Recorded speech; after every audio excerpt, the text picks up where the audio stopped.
So hi, my name is Colin Monk. I am the brand leader and ops director for Brook Street in Manpower Group UK. I also sit on the UK group board for Manpower and been with the group for just over a year now.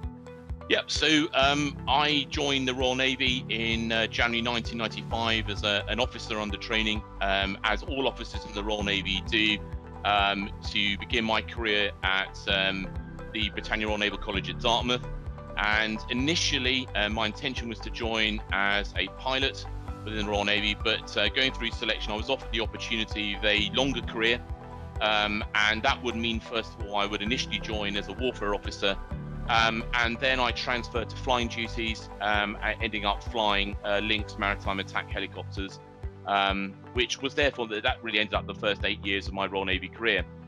I then unfortunately suffered serious injuries while on operations overseas, and my career took a very different path in a split second to dealing with more of a personal challenge to recover from injuries, where I spent the next year or so at the Defence Rehabilitation Centre at Headley Court with many of my other colleagues who had gone through various types of injuries from operational tours. and then finally was medically discharged before going to starting a new career in 2002. I was lucky enough to have been given the opportunity to do the one job that I'd always wanted to do, since I was very, very young, and that was to fly. And so that now pretty much, although I didn't know at the time, had ended, and my immediate challenge was one of recovery. And then, of course, the more advanced challenge was one of what do I do with my professional life for the remaining 30, 40 years. And I entered the world of recruiting with initially Michael Page on the basis that I knew that I wanted to offer a level of service in the commercial world where I was going to target.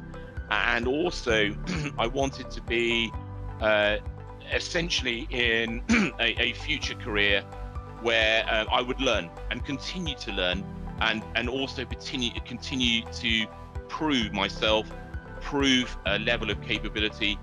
I think one of the greatest opportunities in any environment, military or civilian, is if you are lucky enough and privileged enough to lead a team, and that team could be of any size, any complexity, but it is a privilege. And it was one of the things that was instilled, I think, and one I truly believed in from the very first days of going through officer training. And although it might sound a cliche, you do very quickly understand going through initial officer training, but also through all of your career, military or civilian, whether you truly enjoy it and you like it and you see it genuinely as a privilege, or you don't. And for me, that was undoubtedly one of those transferable skill sets. Yeah, so I'm often asked a question a lot about why is it that an organisation should, inverted commas, take a risk on employing someone from the military, where clearly they have had no experience in inverted commas to the role that they may be asked to do in civilian life. I would probably take it this way, that if we all accept, and I certainly believe passionately, that diversity is absolutely the key to getting the most successful outcome from any team.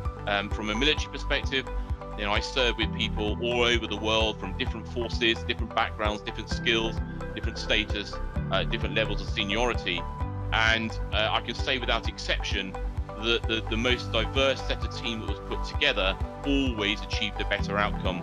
So if we accept that that is absolutely the way to go, which I think is a universal opinion rightly across certainly Manpower Group, therefore, why would one not wish to look at people from a military background in order to diversify a team and to add a different dimension, both in terms of skill and outlook, and potentially a sense of value, to have adaptability, learnability, agility, to take in technology and to take the variety of information that's on offer to analyze and potentially innovate.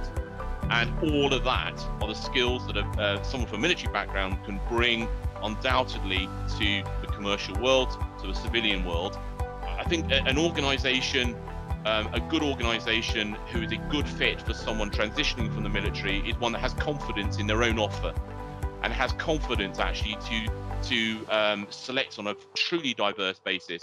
And that is a fantastic fit for a military leaver.